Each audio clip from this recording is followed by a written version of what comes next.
So another session has passed and you're more frustrated than ever with your elected official. Now you want to get involved, but elections are confusing and next steps are unclear. We know how maddening it can be to try and figure out how to get involved in an impactful way, and we're here to help.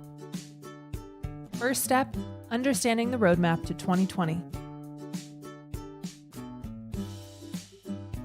You can get involved in elections without getting involved with a political party. Working from outside a party has advantages and disadvantages, and you have to decide what works best for you. But since the parties do pick the candidates on your ballot, we'll start our roadmap with their organizing conventions.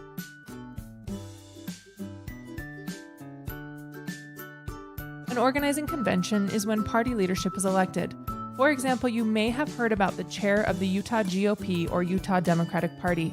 These people are elected at organizing conventions which happen in off years, years that end with an odd number and don't have federal elections.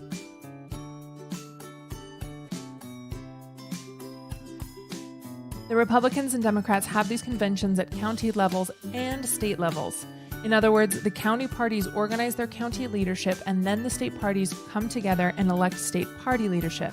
The county elections happen March through May.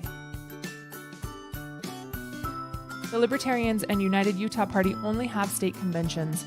This year, the Libertarian State Party Convention is in April. The Republican State Convention and the United Utah Party's conventions are both in May, and the Democrats have their convention in June. Who can attend and vote at these conventions depends on the rules of the party, but in general, you have to be an elected delegate in order to vote at their convention. For the two major parties, you become a delegate by winning a small election in your precinct at a caucus meeting. Political terms, am I right? Don't stress, we'll come back to this. Here's all you need to know right now.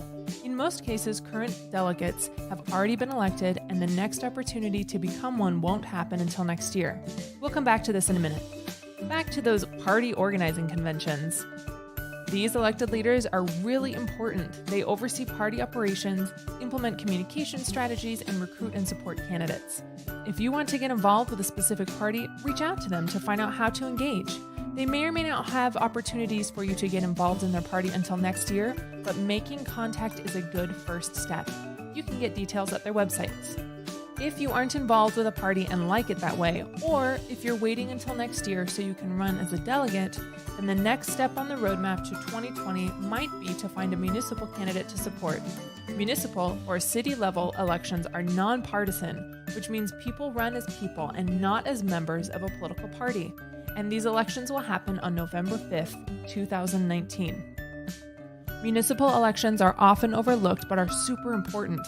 City governments have the biggest impact on your day-to-day life, and when good people gain political experience at the local level, they are positioned to succeed if they want to run in a bigger election in the future.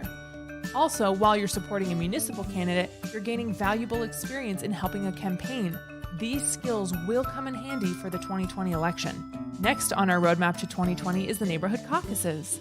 A caucus is a neighborhood meeting where other members of your political party gather, and these meetings will happen next year. At these meetings, you'll vote for a delegate and precinct chairs. Remember those terms? Delegates are elected rank-and-file members of your political party who vote for party candidates and business. Basically, they're involved in everything from party bylaws to electing primary candidates to put on the ballot. And precinct chair is a fancy term for neighborhood organizer. If you're interested in getting involved with a political party at a grassroots level, this is a great first step with a low barrier of entry. Next step is where the excitement starts. In March 2020, the candidate filing deadline will open and close.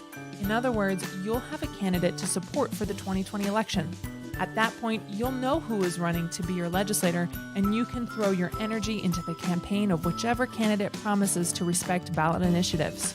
Once you find out which candidate you want to support, you can help them with donations, door knocking, phone calls, and being a social media evangelist.